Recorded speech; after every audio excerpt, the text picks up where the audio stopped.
Hello, you're listening to Future Artifacts FM, a radio show hosted by Niamh Schmidtke and Nina Davies. Earlier this year, several radio frequencies were discovered airing a collection of broadcasts.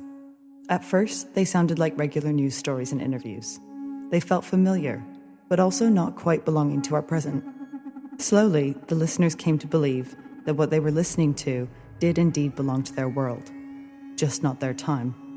They were looking into the future through the mundane edges of radio recordings and public service announcements.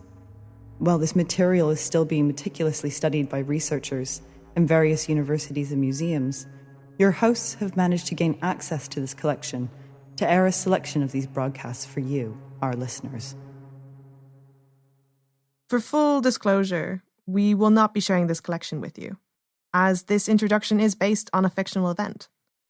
In this monthly broadcast, Future Artifacts FM, we will present speculative fiction pieces by artists and writers, followed by conversation with hosts Niamh Schmidtke and Nina Davies. The programme will focus on fictional works intended for broadcast, such as radio plays or fictional interviews, to carve out a better understanding of the now by exploring various interpretations of the future. This programme is kindly supported using public funding by the National Lottery through Arts Council England and the Elephant Trust. Welcome back to Future Artifacts. As per usual, I'm your host, Nina Davies. And Niamh Schmidtke. Welcome back to episode 9 of the show. Today, we're joined by artist Mary Hurrell. She is an artist working across sound production, live performance, video, and sculpture as a form of expanded choreography. Selected projects, exhibitions, and performances include BUOY at Nicoletti Contemporary, Calling Cards Presents at Café Otto, UNDEX at Jupiter Rising Festival in Edinburgh, Movement Study 6 at the Bower, Aerial at Flat Time House, Pitch at Kunstraum, London, Body Ecologies 1 at Centro Botin in Spain, Movement Study 5 at the Roberts Institute of Art in London, London Open at the Whitechapel Gallery, and My Vocabulary Did This to Me at South London Gallery. Welcome to the show. Welcome to the show. Yeah, so the piece we're listening to today is called Avalanche Candy, and it's an 11-minute sonic choreography. Maybe just before we listen to the piece, Mary, it might be nice for the listeners to know what you mean by sonic choreography. We've talked a little bit about this before. So this piece it takes the idea of falling physically and metaphorically as a choreographic tool. We spoke about this before, but is there a preferred way that you'd like people to hear it, in headphones or out loud? It's better listened to on some good headphones or some really good speakers, just so it's a bit more immersive. Great. Okay. Well, we're going to listen to the work. It is 11 minutes. 11 minutes. So we'll see you back in 11 minutes. Bye.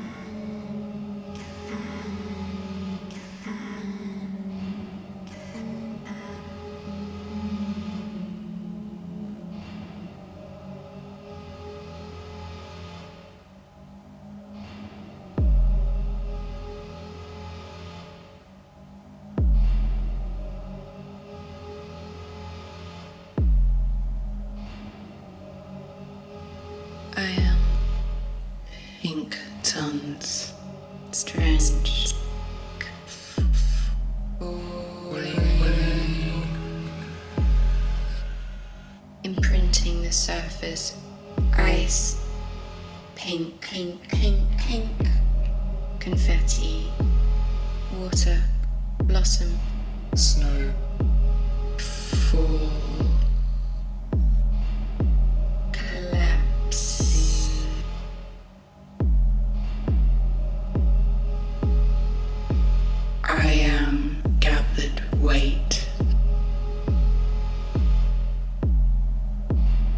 Soft, distorted bubblegum reefs, bloomed, tethered, gravity knots, Saturn, boomed, my eye golden shells, behind, diamond blizzard,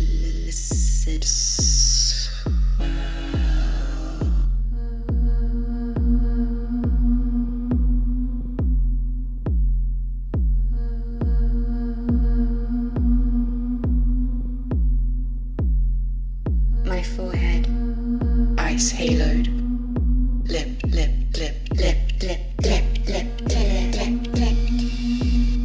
petaled, glistening slump.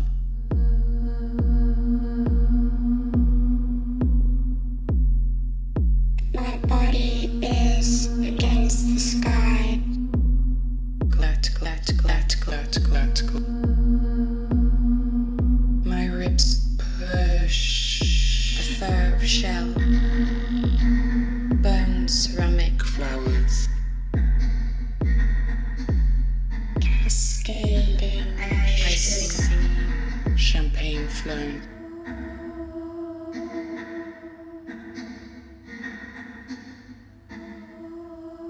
Ashes of language in the way.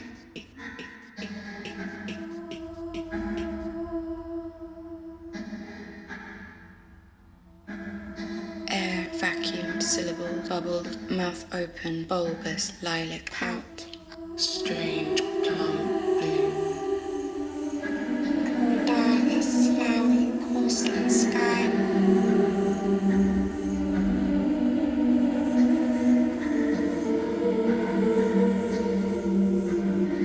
Melting into specific gravities of blue.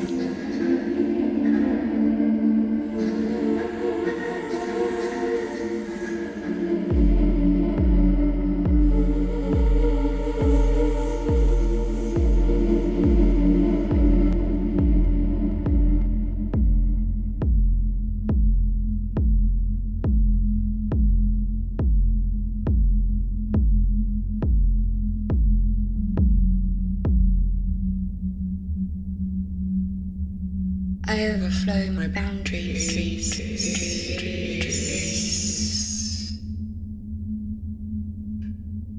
Transparent metal weight, ink blocks escalated. My hair floats. Areola pontoon. I'm out. Sand glass. Ice water. Good skins move. Licked fleshy coral. Pulsing. Aerial Arctic. Flowers. Lip seal. Full thin fat. I lay. Gold vein. Dark contrail. Jets from my bolt. Wood sass and vessel. Limbed milk. Creamed. When I fall.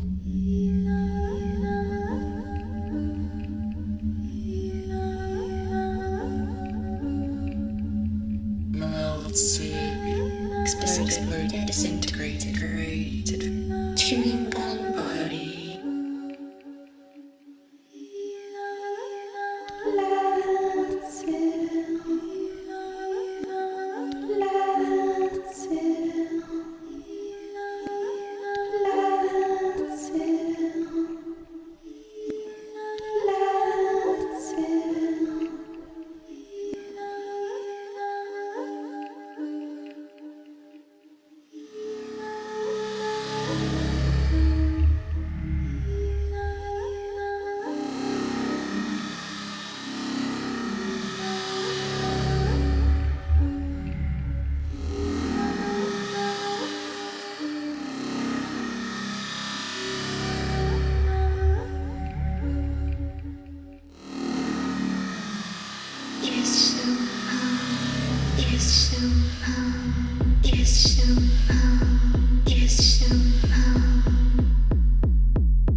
gold 19.3, water 1, blood 1.06, milk 1.03, body 0.92. Block dive. Propel. Drag elimination. She is like a V, bent upward. Head, cap, float uniform. Sun-blind goggles, horizontal current coat, latex shirt, surface tension collars. Thin rotating disc sleeves, rubber cuffs. Weight resistance underwear. Heat stomacher. Taper touch bodice. Time skirt.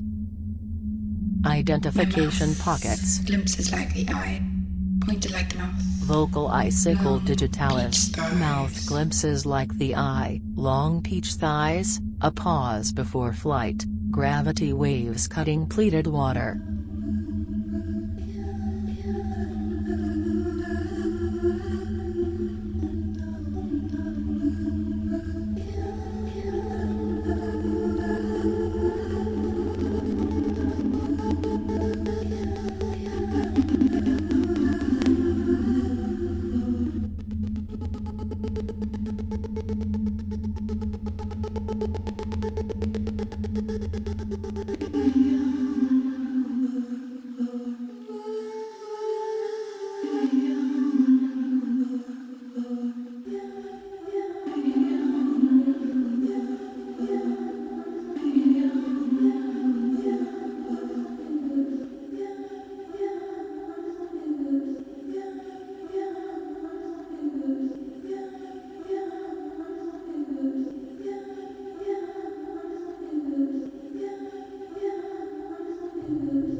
Wake up, wake up.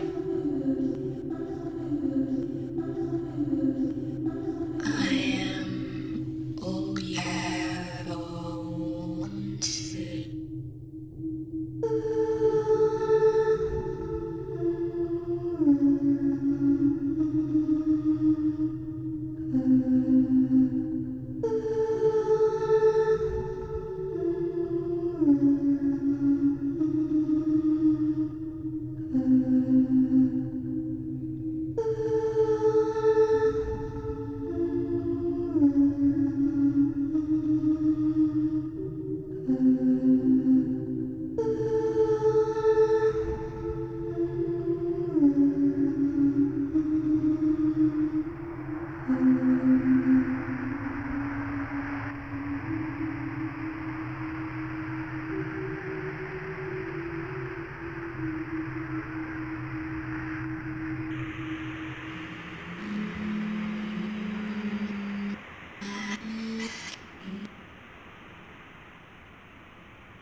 Live We're live. and unsure. Live and unsure.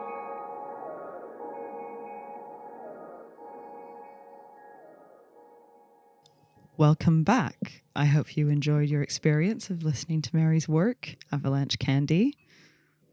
Mary, the name Avalanche Candy comes from Tatsumi Hijikata's scrapbook. How does this title relate to the content of the piece? Can you talk about some of the other influences within the work? Yeah, sure. So Tatsumi Hijikata is one of the founders of BUOY, and he worked a lot with like deconstructing the upright body and sort of the body's relationship to the earth and ground. I mean, I've always found like BUOY quite inspiring in the sense that it's a lot to do with like emptying out the body and holding images of nature or like these organic forms to create movement. And so that was, I guess, relative to this piece in a way. So basically the title I borrowed from a scrapbook of his because it's sort of like this idea of snow and candy are these substances that can be melted down and reshape, but they're also like temperature sensitive. So, you know, it's like that with warmth and coldness, it's like quite similar to the body, like they can melt into liquid or become like hardened and reshape. So yeah, so that was kind of the inspiration from the title. But yeah. Was So when you say scrapbook, I'm imagining like my childhood scrapbook. What was the book made out of? Is it text or is it collage, images? I've only experienced them online as digital kind of things, but they're like sketchbooks really. And I think he used to work a lot with language to produce movement, which I sort of had a relationship to as well. And he would sort of collect images and texts, and within the sketchbook as well, like there was he referenced Francis Bacon quite a lot, which makes sense because Francis Bacon also used this kind of deconstruction of movement to create his paintings. So yeah, I found that quite an interesting connection as well, actually. I didn't know that. I didn't know that about Francis Bacon, but actually I'm not like a great like art historian. He'd sort of used, I think it's My Bridge, there was these first sort of shots of slowing down motion, and it sort of created like static shots. I think it was of a horse. Oh yeah. So it's like, there's these like, it's the first time that somebody was like working with photography to kind of decompose movement into like static images. I think they were trying to figure out if a horse is galloping or running, is there a moment where all four legs or all four hooves are off the ground? Yeah. And then in Francis Bacon, he kind of goes back and does these weird kind of collagings of like medical imagery, and in the same way like imagery that's sort of like trying to deconstruct or figure something out in a way. But even like in that, the deconstruction within this piece and within that kind of collage work as well, it feels, I can kind of see that sense of like Francis Bacon's deconstruction, where it's quite it's human, but it's like human plus almost. There's a lot of like sort of hybrids in Francis Bacon, and there's like, I think the blur or like there's like a kind of a glitch within his work where you kind of, with things, sensations or like different types of bodies sort of start to meld, like I think. And often the figures in his paintings are like on the ground or in these like sort of moments of transition, or even I remember, because like I grew up in Dublin and they reconstructed his studio in Dublin in the year 2000, and it's kind of littered with all this reference material that's literally on the floor. So I can also imagine him literally looking down at the ground and then painting. I think I saw his show this year at the RA, so it's been like, I've been refreshed, but I used to like, I think Francis Bacon was weirdly like one of the only painters I really like. I'm kind of not into painting, but I think because it's so visceral, the paint is like so, I don't know, flesh. So it's a lot to do with sensation, his paintings. So, yeah. I mean, it brings me back to this piece as well, because one of the things I really loved in it, especially if I'm thinking about your work in relation to some of the other audio pieces we've had on the show, is that as opposed to kind of showing us or like leading us into this world, this sonic choreography, we're like dropped straight in the middle of it. We're kind of in this world where embodied knowledge and the physicality of sound are guiding us.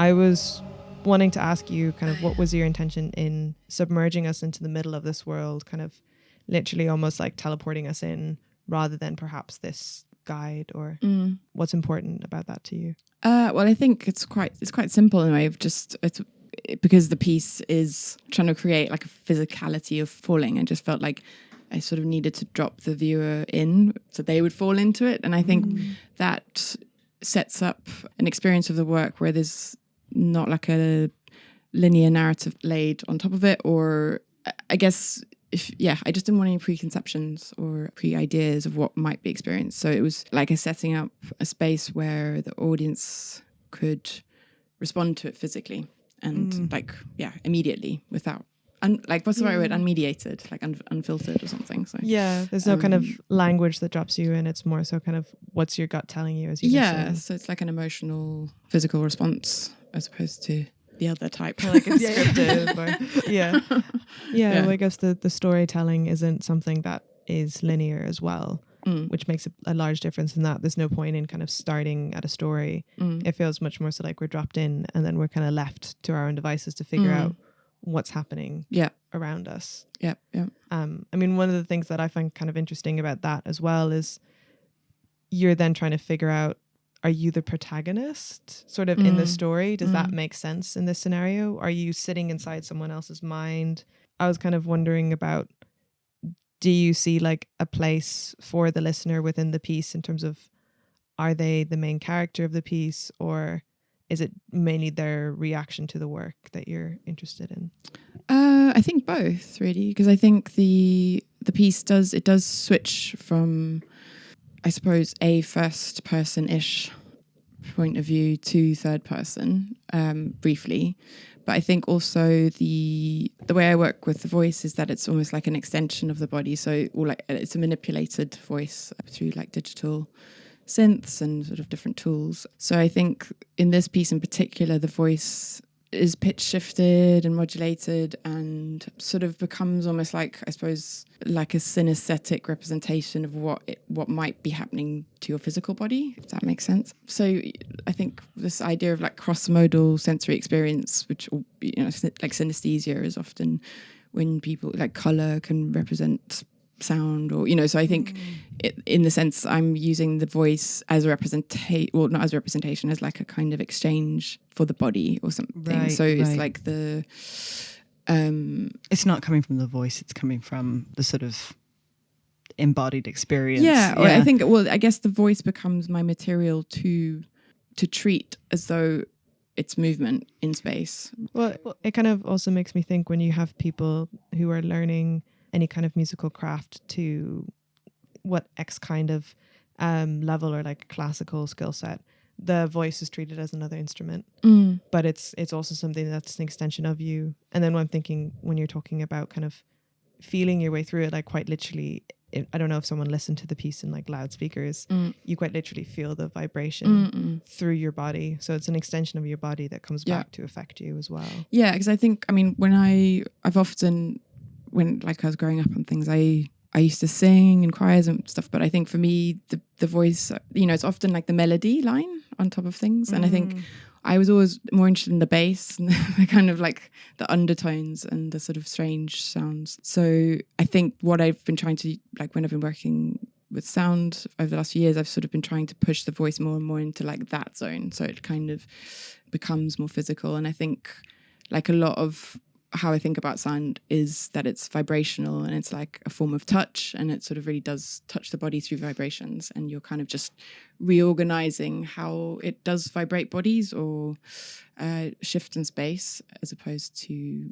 When you're talking about the sort of physical experience of vibrations, some of the themes that we talk about on the show obviously are about fiction. And I was thinking about whether in this work, you know, you're sort of using sound as a choreography, and whether this space is a sort of fictional space, or whether I think it's a fictional like a fictional space in the sense that, well, I think on like an aside note, because I make costumes and garments for performance, I feel like there's this relationship between somehow like the garments I make and the sound work, as in they kind of create environments for the body to like go into, to put on, and then it sort of changes reality for that time, for that moment, which I think is sort of how I think about the sound piece, is that it's both a fiction as much like a piece of clothing as a fiction, is that, you know, you put it on, you go into it, but you have the choice to take it off as well. So it's like,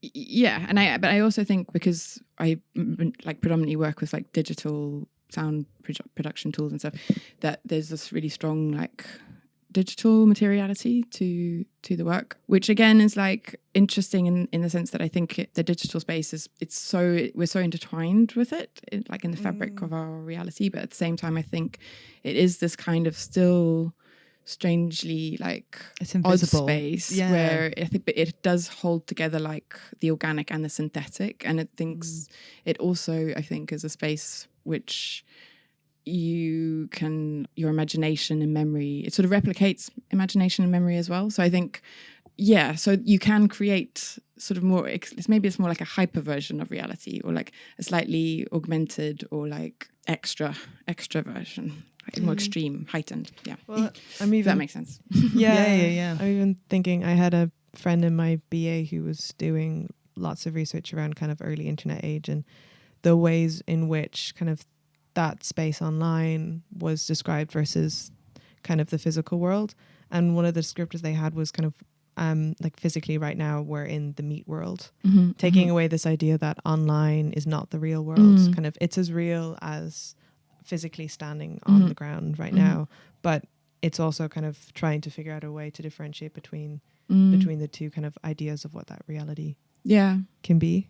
Well, yeah, because I think you can't, I mean, we trust things that we can like physically touch or something, but I think if you look, you know, everything we have around us is a technology, you know, like the desk is a type of technology, or so all of our lives exist within these kind of structures. So I think the digital or AI, all these things that we've built as well are just like further extensions of those. But I think maybe it's because they're not visible or something that sort of brings in this other mystery or this other I mean, I think about there's also this you know, the work is really centered around like an experience of falling as a like the very physical, like tripping over and falling onto the floor, or falling in love, or like all these different kinds of modes of falling. And it suddenly kind of made me think, as we're talking about this, of whether there is a kind of sense of whether you can have a sense of falling in a sort of digital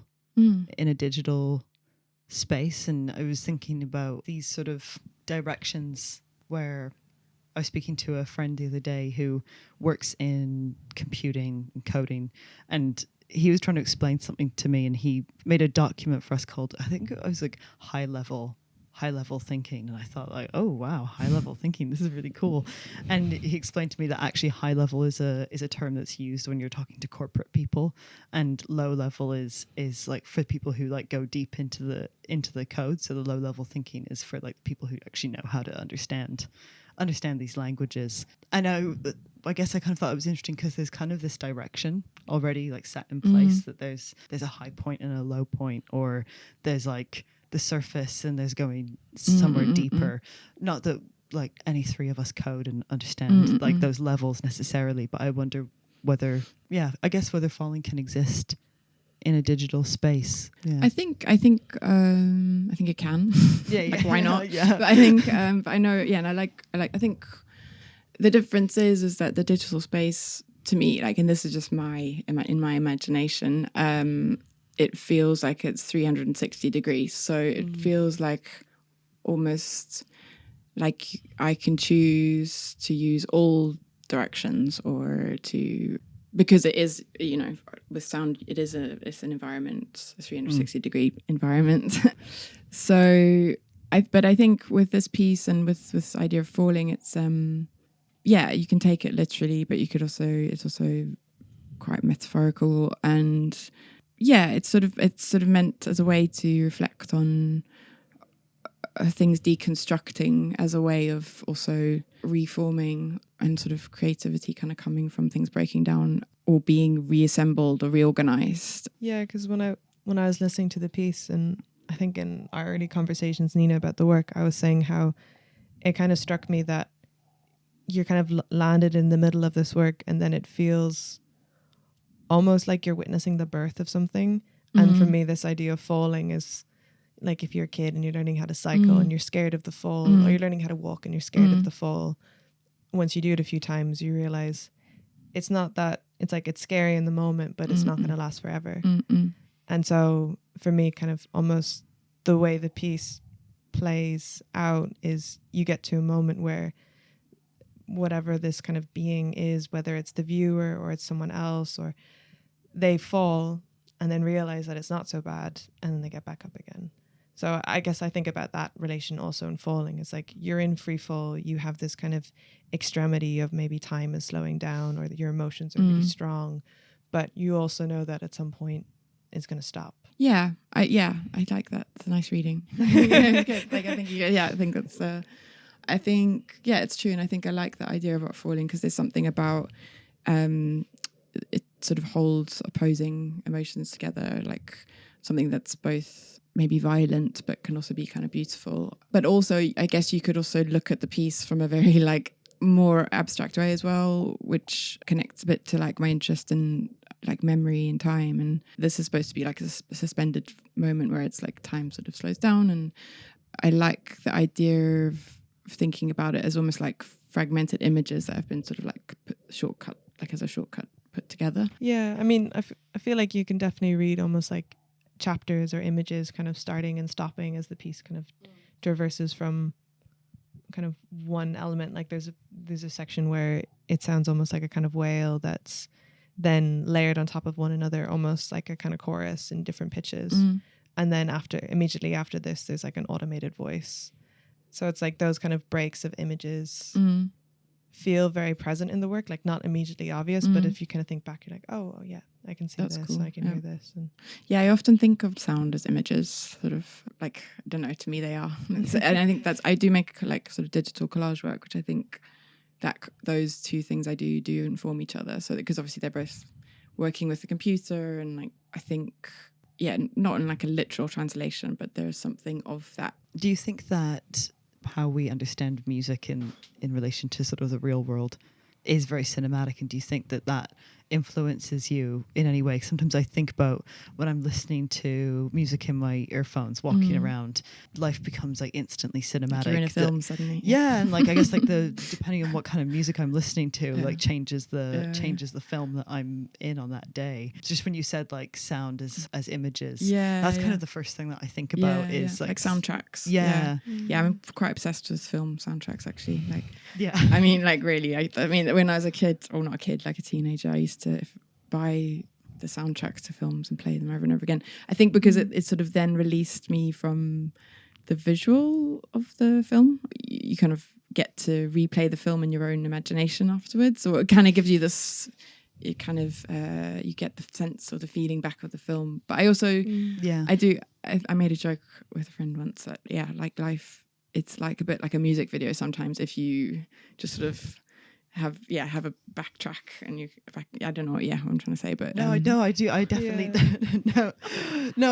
do think about that. I'm gonna be like a guest on a friend's like podcast who just wants me to make a playlist, and the playlist has to be themed, and I've called it like this is not the vibe, or like this is not the vibe, when like all you have is like power walking music on your phone, and then people ask you when you're at a party to put some music on, and you're like, the music I listen to is not appropriate for this setting. It's like that's usually me, I think. Well, I also remember I was doing a residency a few summers ago, and at the time I was really obsessed with a lot of different science fiction films. Well, I still am. And I was watching The Arrival. Oh, that's a good soundtrack. And that is such a good soundtrack. Max Richter does the soundtrack. And so I found he also has this really nice score that he composed for a ballet called Infra. And so I was listening to that while I was making this piece. And I feel like the piece became this like really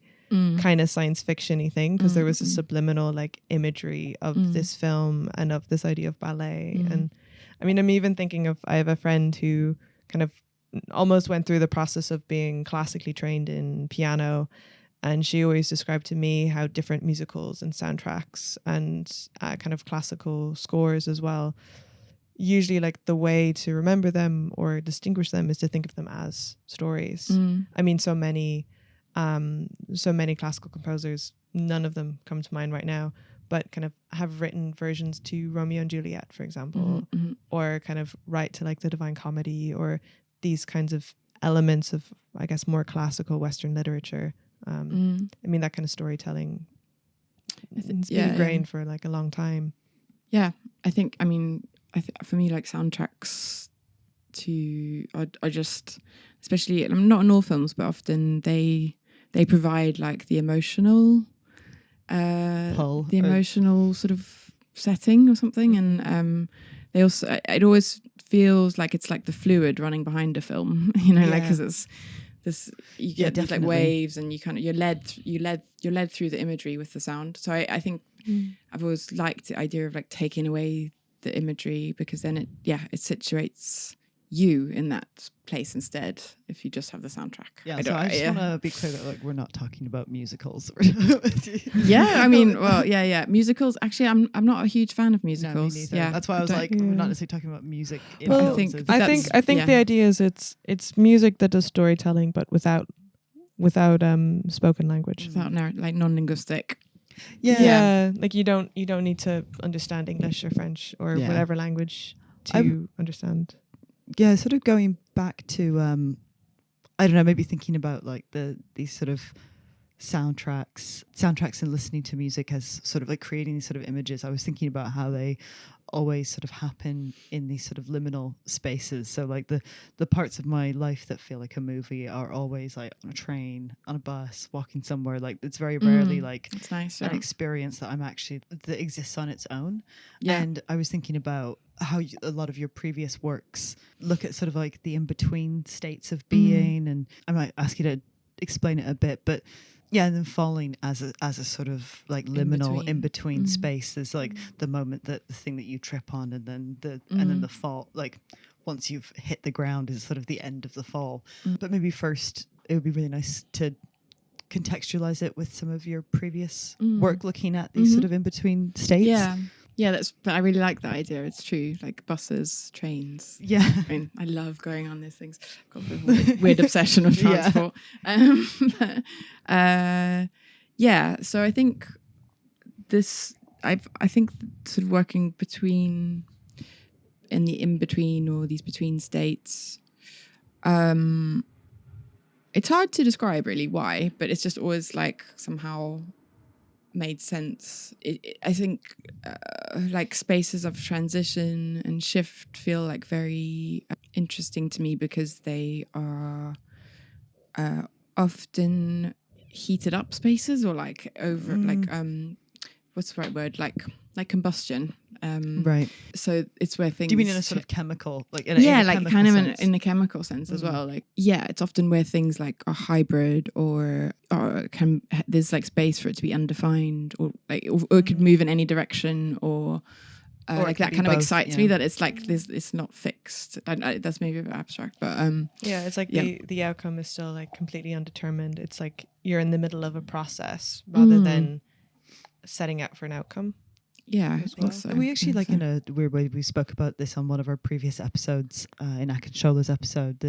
By understanding of binaries as like as a whole as opposed to twos. Like you know, you have one thing and its opposite, and the best way you can describe that, it would be like your hand, as you have one face of your hand and the other face of your hand, but it is still the same thing. So binaries, and it's the movement that kind of links those sides or those like not necessarily the movement, but there's something always I think I know what you're saying. They're intrinsically linked. Kind of the back of the hand and the front of the hand, unless you want to peel back your skin, it's they're together. Yeah. I guess I'm thinking about that with some of the ways that you look at these sort of transitory states. Like you know, they're still the same. It's still the same matter, or it's still the same. It's still the same thing. I know that's not necessarily what your interest is but totally, I think there's something interesting and sort of I guess also like there is sort of our perception. Like we put those perceptions onto it.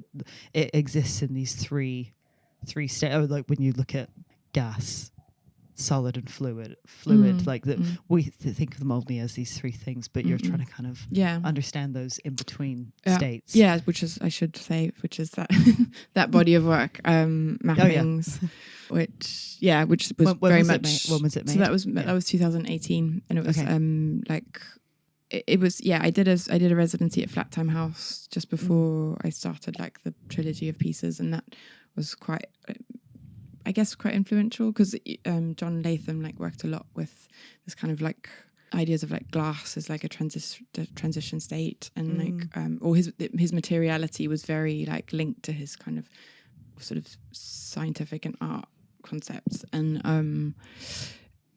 but then that trilogy was basically there was different entry points to it, but each part was a different state of water. So it was kind of crystallized or like ice state, and then went into the more intermediate amorphous state, and then the third was like I guess like vapor into liquid again. So it was, I don't know, it was like had a cycle almost, but how I made those things in physically in the world was it was a combination of like working with sound and performance and some sculpture and garments, and all of the materiality within it, including the sound, sort of worked a lot with like movement and like either speeding it up or slowing it down or like weight. So like some of the garments were really tight like stiff, and then with like really big wax shoes on to like make to kind of create a movement that was like really much influenced more, influenced. So and similarly the sound like replicated that, and then the next phase was like the same. I worked with like the same sound piece over each part, but like really morphed it for each thing, and like worked with like glass and rubber and wax, which are all sort of these materials which are kind of in between. Hybrid materials, like, sort of like I'm thinking both glass and wax, they kind of start in these like very, very hard, like glass literally coming from sand. It's kind of very hard particle that has to be heated to such an extreme, but only becomes the glass that we recognize when it's then cooled again. So it goes like to the extremes of the scale. But glass is always liquid, isn't it? Well, because I went to the Henry Moore Institute like a couple weeks ago for the symposium, and they've got a whole exhibition there at the moment about glass. And the woman like completely ruined I always thought that glass was still moving, but apparently it's not, which is really gutting. Yeah, I was like, what? So I don't know. But I think on a molecular level, yes, it is. But I think I'm not sure. It's not like it's gonna one day drip out of your window. Yeah, I think like physically, I don't know you'll actually ever see it kind of drip. I mean, like, I don't even know where, you can question my science. My sources are questionable. Likewise. TikTok and podcast. Or like pub chat. But I'm like, isn't that what they say? Who's they? But like glass is on really old buildings is thicker, like ever so slightly thicker at the bottom. Yeah, but see, that's what I thought too. Yeah. Oh, okay. And apparently it's not. Oh, okay. Yeah, but I up until 2 weeks or 3 weeks ago, I thought the same, and apparently not. Yeah. I mean, really I wonder. Debunked. I wonder if there's something with contemporary glass making, because they would have to put some other kind of, I don't know, something emulsifier or agent within it, also to toughen it. To toughen it, and also to have it be more uniform, more consistent, more likely to not break or be fragile. Or I don't know anything about anyone who knows anything about glass making in the contemporary era. Feel free to send us an email. Futureartifacts@gmail.com. Yeah, we need our facts straightened out big time. But I guess my guess would be in the past there was less like other stuff in it, so it had more space to like maybe drip a bit. Or I hope so. I don't know. I love the idea of a slowly shifting material. But maybe coming back to the sense of falling as a sort of in between state. I don't know, because sometimes I think about the first thing that I thought about the first time I listened to Avalanche Candy was actually and you're probably going to roll your eyes at this, was the scene in the old Disney Alice in Wonderland, where she's like falling into like down I think the I know hole. it's like and it's like she's falling for ages. She's falling for ages. And and it's like the scale of everything changes really dramatically as well as she falls through. Yeah, it's like at the top everything feels like related to her world, and then as she goes farther and farther down, it's like where are you ending up? Yeah, and you don't know where the I guess maybe this idea of kind of going down this tunnel, like she's she doesn't really know where she's going, and you don't know until you've obviously seen the film before or read the book. You actually don't know where she's going to end up and whether it is just gonna go on forever. I think that's quite nice in relation to this work, actually, because I think the sort of the body or the person that you're traveling with or within or something, the protagonist is quite undefined. It could be any age, any gender, any physicality, so I think you're sort of situated in a place of like not being that defined. So I feel like, and it's also quite similar to my process of making sound, actually, is I'm just going with like my feeling, and like obviously it's like some conceptual construction, but really like it is a bit of an adventure into the unknown, and you're just like kind of finding sounds to kind of articulate where you're going. So there is something similar about actually the process as well, which is nice. As falling. But I think that's a nice image, actually. I think there's I think there's like a whole I remember when lockdown first happened, I did the classic thing where I think I like went on Udemy and I was like, I'm going to learn how to I can't even remember like what course I actually signed up for, but it was something to do with like digital coding or something like that. Maybe it was like VR. Oh, yeah. And of course, like it takes longer than you think it does to learn these things. And I thought that I'd just like Matrix, just like put it in the back of my head and I'd suddenly know how to make VR. But the course started with like, they wanted you to read a story, and the story was about falling, and it was about these 3 characters that were falling, and it was like 2 men and a woman, and he could tell that the woman was like, the woman didn't want to be with him, and he kept thinking about the end, like what would happen at the end. But then he realized that and then halfway through the story, he realizes that there is no end to the fall, and they're just going to continue in this state forever and ever. God. I wish I could remember the name of the story, but I guess maybe that also brings me back to this idea that with falling, that like there implies this sort of gravitational pull, and I was wondering where if there's sort of like if there's something that's pulling, like if it's gravity, or for this character, like is there an end, and what is that end? I think the end of this sound work shifts into slightly more lighter. I don't know. It feels like the feeling of it changes in the last third of it or something. And it feels like I mean I've been thinking it'd be quite nice to like continue the sound, like see where it goes next or something. But part two, yeah, that would be nice. Chapter 2. Which I guess would be walking, maybe. I don't know.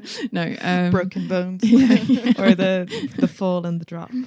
Yeah. What is the impact? Yeah, I don't know. I think I feel like a lot of my work does come from like personal feelings about things or life, but it felt like this. It feels like at the moment there's so much like confusion in the world and like so much.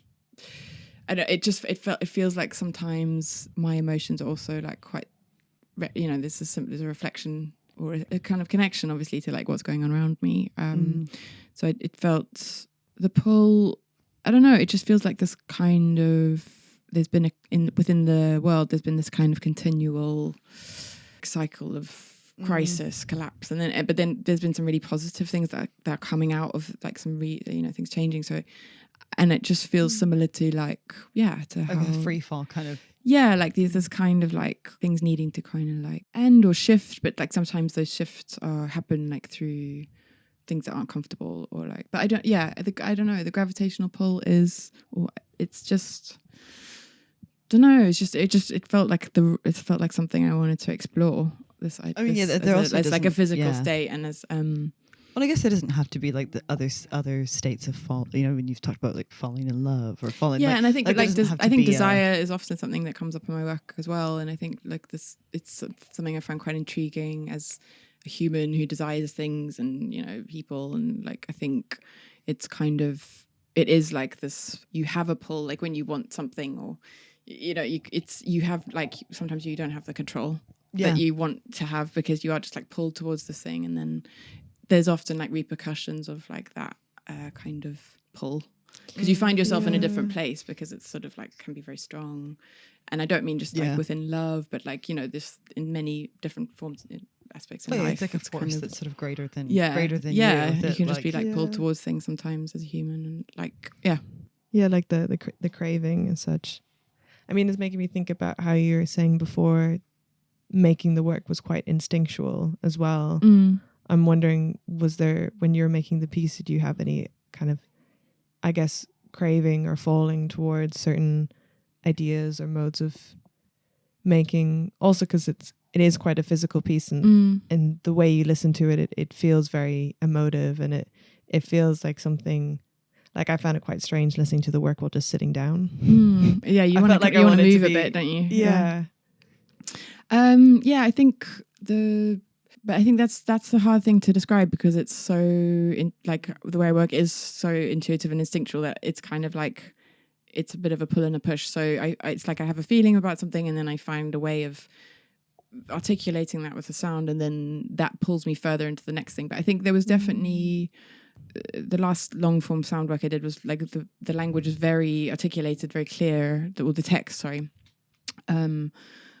Whereas this, I really wanted to play with like disintegrating the text into the sound, so that the barriers between those things started to blur a bit more. Yeah, and even in the piece, it feels like the sections where you have an automated voice that's reading script, it feels like there's much more information and understanding in the sections where like it's verbal, but it's not quite language, or at least it's not English. It's going into like more of a bodily sort of sensory language. Yeah. It's sort of the whales, which I've reformed for you a couple of times already. Bless. I think we're sadly coming to the end, so we're on the final question.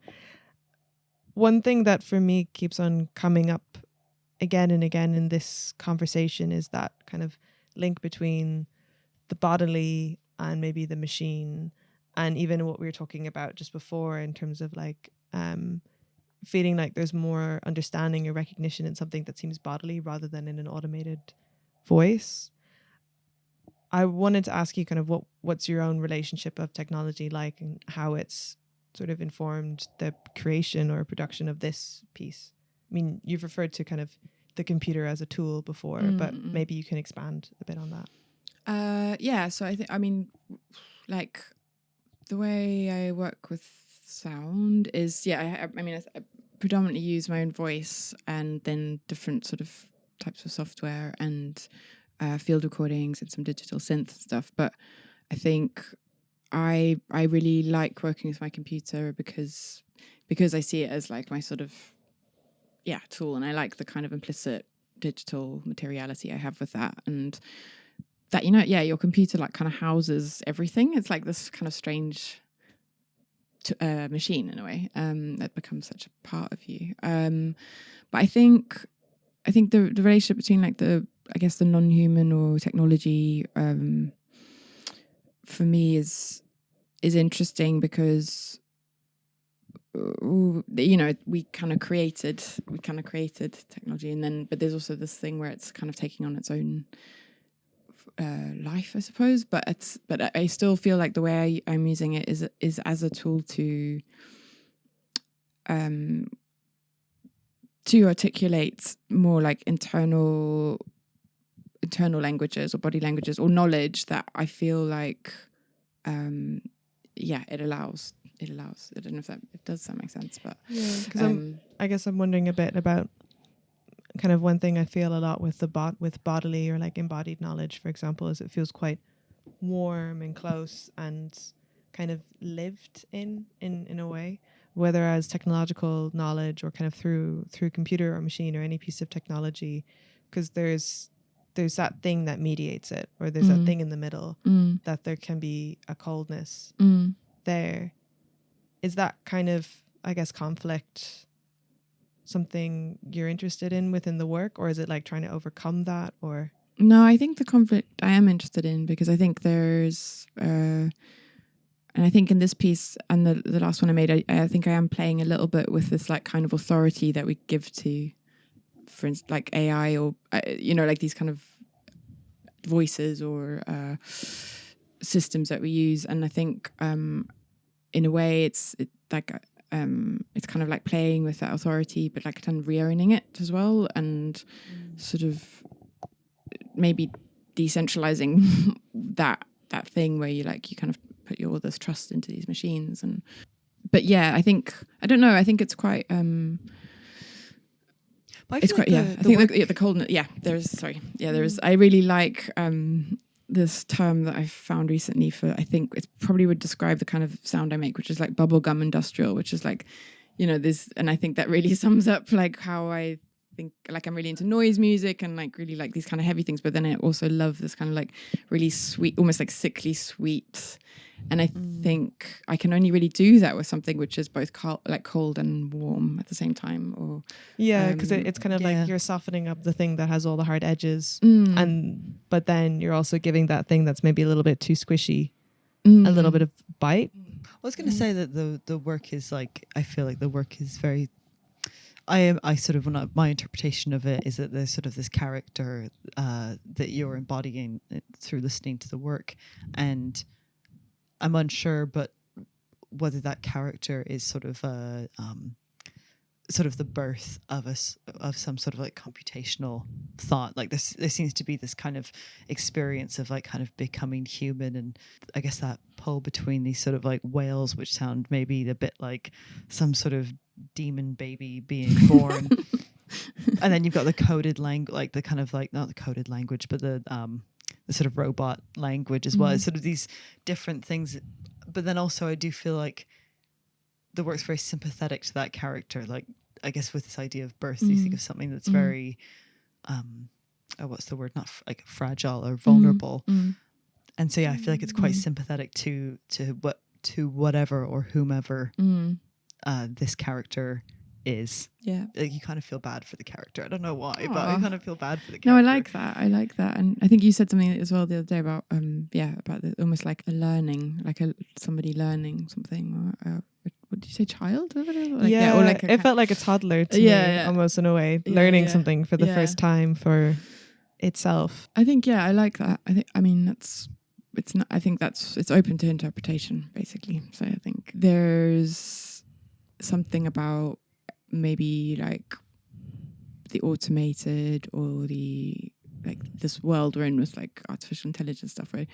Like we don't know what will come back from that world, but also we created these systems, so I just feel like it reflects back onto human qualities as well. And I think and I also think like it's strange to kind of believe that these things are cold, because I think there is emotion imbued within these technologies.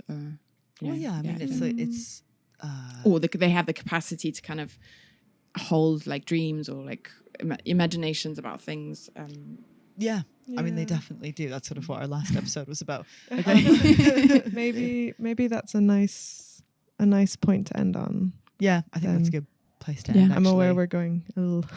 No, I think that's perfect. Oh, okay.